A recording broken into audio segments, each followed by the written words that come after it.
একটা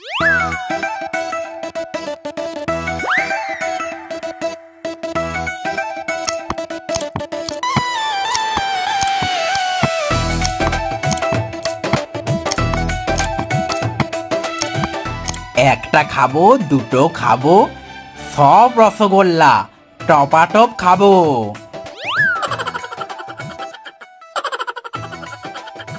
গ্রামের নটবর সব থেকে পেটুক লোক। হাতের কাছে কিছু খাওয়ারের জিনিস পেলেই কোনো দিকে না তাকিয়ে টপাটপ করে মুখে তুলে নেয়।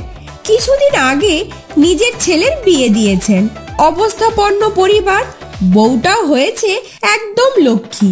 নাম তার লতিকা, ছেলের নাম অরুণ। অরুণের মা ছোটবেলায় মারা গিয়েছেন। তারপর থেকে নটবর একা হাতে কোলে পিঠে করে মানুষ করেছে ছেলেকে।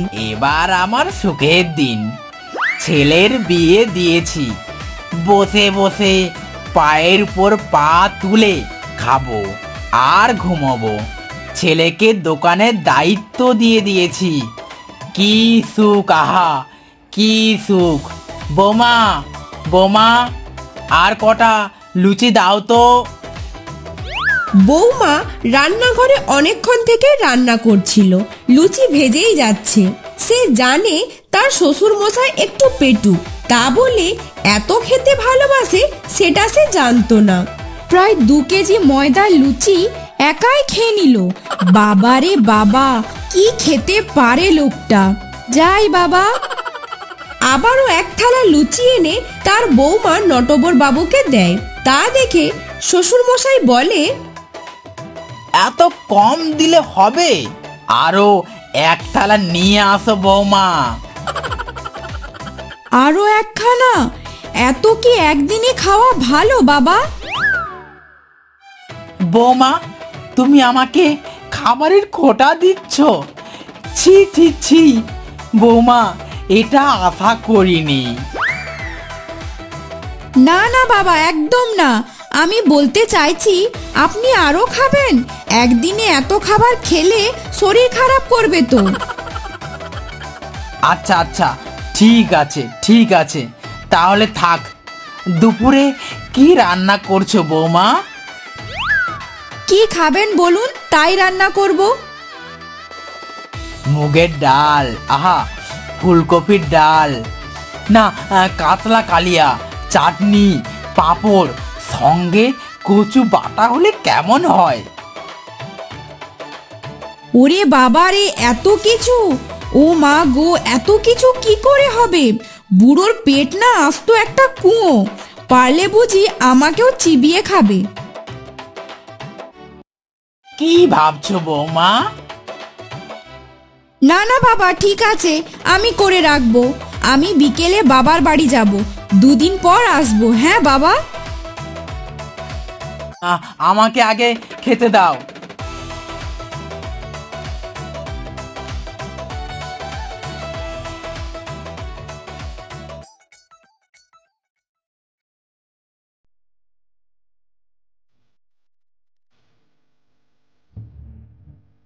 বৌমা যদি তার বাপের বাড়ি চলে যায়, তাহলে আমাকে কে রান্না করে? রাধি তার শ্বশুর মশাই নটবর বাবু বলে বসে, চলো মা, তোমাকে দিয়ে আসি। নটবর বাবু তার বৌমাকে খুব ভালোবাসে, একদম নিজের সন্তানের মতো। হাঁটতে হাঁটতে তারা চলে আসে লতিকার বাড়িতে। লতিকা তার মাকে ডাকে, মা মা, আসো মা, দেখো আমি এসেছি। ঘর থেকে বেরিয়ে আসে বিমলা দেবী আর পলাশ বাবু। আরে লতিকা যে, কতদিন পর তোকে দেখছি রে। আয় মা, আয় আয়, ঘরে আয়। আরে বেয়ান মশাই যে, আসুন আসুন, ভেতরে আসুন। আসুন আসুন বেয়ান মশাই, আসুন আসুন আসুন বেয়ান মশাই। হ্যাঁ হ্যাঁ হ্যাঁ, চলুন। নটবর বাবু ঘরে প্রবেশ করে, পলাশ বাবুর সাথে বসে গল্প করে। এইদিকে লতিকার মা বিমলা দেবী সঙ্গে সঙ্গে জল খাবারের জন্য লুচি তৈরি করে। আর লুচির ময়দা মাখা দেখে তার মেয়ে বলে, মা, এই ময়দা কার জন্য মাখছো? কেন রে বাছা, তোর শ্বশুর মশাই এসেছে বলে কথা, একটু লুচি আলুর দম করি আর কি। এটা তো 5 মিনিটেই খাওয়া হয়ে যাবে। তুমি ওনার জন্য 3 কেজি ময়দার লুচি আর 2 কেজি আলুর দম করো। কেন রে মা, পুরো গাম খাবি নাকি? তোমাকে যেটা বলছি সেটা করো, উনি অনেক খান। এই তুই ঘরে যা তো, তুই বড্ড বেশি কথা বলিস। মানুষটা একটু খেতে ভালোবাসে, আমি জানি তো, তা বলে ওরকম নয়। যা যা, ঘরে যা তো। ঠিক আছে, আমার কথা বিশ্বাস করছো না তো? নিজে যখন দেখবে তখনই বুঝবে আমার কি।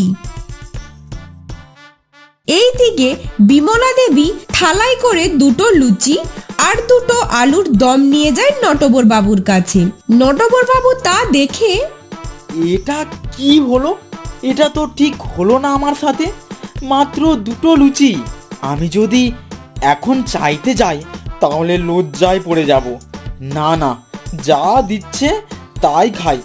দুপুরে একটু বেশি করে ভাত খেয়ে নেব।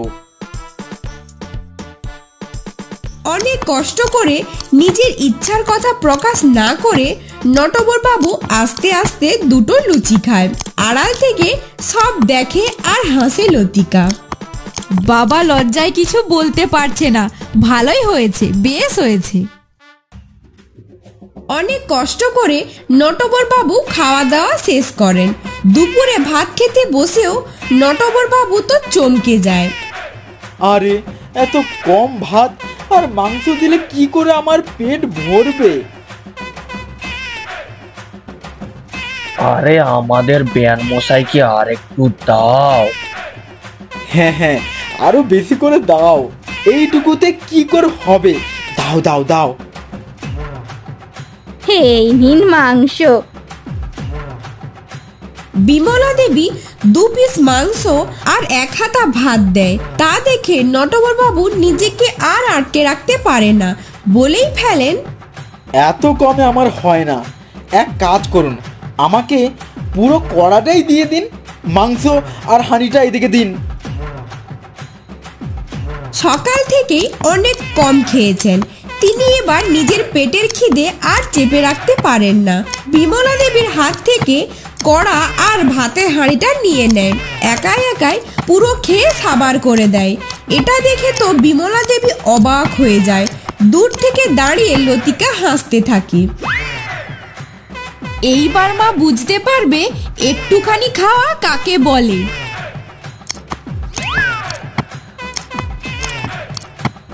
খাওয়া দাওয়া শেষ করে যখন লতিকা আর বিমলা দেবী ঘরের ভেতরে বসে কথা বলছে, তখন বিমলা দেবী বলে, মানুষটা কত খায় রে। আর বলো না মা, মানুষটা সত্যিই বেশি খায়। তবে বাবা খুব ভালো মনের মানুষ। আমার না একটা জিনিস খারাপ লাগে, এত এত প্রত্যেক দিন রান্না করতে হয়। একটা জিনিস বুঝতে পারি না, এত খাবার পরেও মানুষ সুস্থ কি করে থাকতে পারে। একেবারে পেটুক মানুষ। ওই জন্যই তো বুড়িটা আগে আগে এগিয়ে যাচ্ছে। বিমলা দেবী আর লতিকা দুজনে মিলে শ্বশুর মশাইয়ের খাওয়া নিয়ে হাসাহাসি করতে থাকে। আর এইদিকে নটবর বাবু বাইরের উঠোনে সব কথা শুনতে পায়। এইদিকে তিনি ভীষণই লজ্জা পান। ঘরের ভেতরে বসে বসে মনে মনে ভাবে, আমার বাড়িতে আমি একটু বেশি খাই, কিন্তু বেয়ান বাড়িতে এত বেশি খাওয়াটা আমার উচিত হয়নি। না, আমাকে একটু কম করে খেতে হবে। এই বলে নটবর বাবু একটু ঘুরতে যায়। ঘুরতে ঘুরতে হঠাৎই তার একটা চপ দোকানের কাছে গিয়ে উপস্থিত হয়। গরম গরম তেলে ভাজার গন্ধে চারিদিক মম করছে।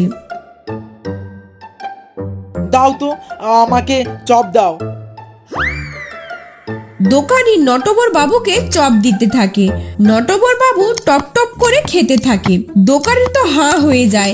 একসাথে পুরো দোকানের চপ একদিনে নটবর বাবু সাবার করে ফেলেন। ওহ, একটু বেশি খাওয়া হয়ে গেছে। কত টাকা হয়েছে আপনার? দোকানে তো চমকে যায়। দোকানে টাকা মিটিয়ে দিয়ে হেলতে দুলতে ঘরে আসে। ঘরে আসতেই তার বৌমা তাকে জিজ্ঞেস করে, বাবা আপনি রাতে কি খাবেন? বাবারে, অনেক কিছু খাওয়া হয়ে গেছে, আমি আর কিছু খাবো না।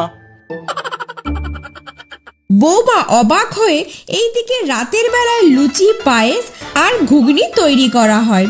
সেই গন্ধ নটবর বাবুর নাকে যায়। এইদিকে তো নটবর বাবু শুনছে তার বেয়ান আর বৌমার কথোপকথন। লজ্জায় কিছু বলতে পারেন না। তার খেতে ইচ্ছে করে।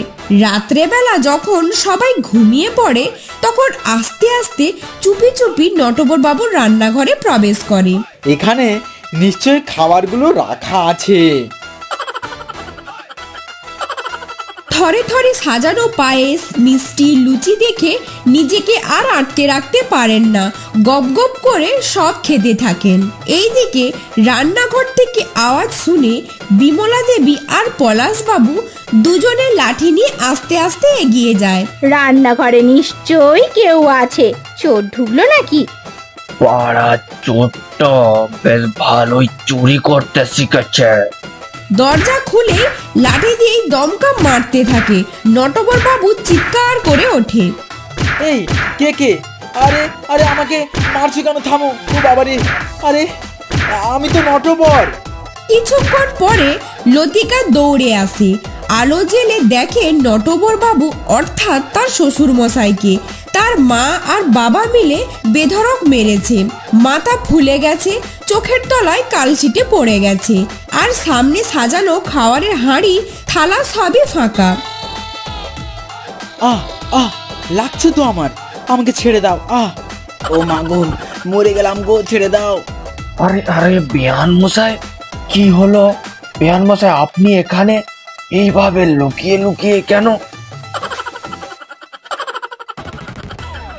আপনার খিদে পেয়েছেন বললেই তো হতো, আমি খেতে দিতাম। আমরা ভেবেছিলাম পাড়ার চোর বুঝি।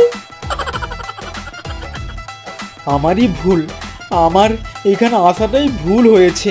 আমি একটু খেতে ভালোবাসি বলে একটু বেশি খাই, তাই সবাই আমাকে নিয়ে হাসাহাসি করে।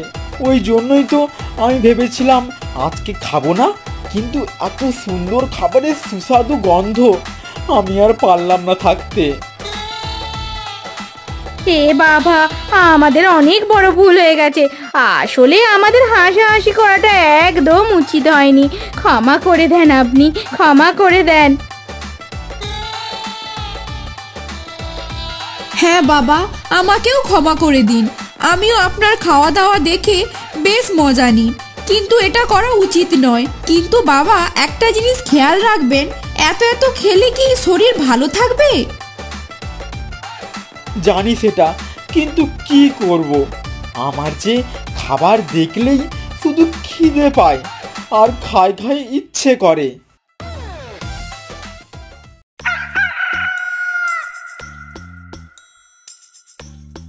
পরের দিন সকালবেলায় নটবর বাবু ভেবেছে বাড়ি চলে যাবে। কি হলো ব্যাপারটা? আপনি চলে যাবেন? এ বাবা, ছিছি, না না না না, আপনি আর দুদিন থাকুন। বাজার থেকে কচি পাঁঠার মাংস নিয়ে এসেছি। জমিয়ে কষা মাংস রান্না হবে, তার সাথে গরম গরম সাদা ভাত। তাই নাকি? ও বাবা, তাহলে তো এখন আমাকেই থাকতে হবে। তবে বেয়ান, আপনাকে একটা কথা বলে রাখি, একটু বেশি করেই মাংস করবেন, নয়তো আপনার কম পড়ে যাবে। না না, কম পড়বে না, একদমই কম পড়বে না। একেবারে বড় পাঁঠা। তাহলে আবার কি, হয়েই গেল। এবার চলো পাঁঠার ঝাল রান্না করি, কবজি ডুবিয়ে খেতে হবে তো, কি বলো বন্ধুরা?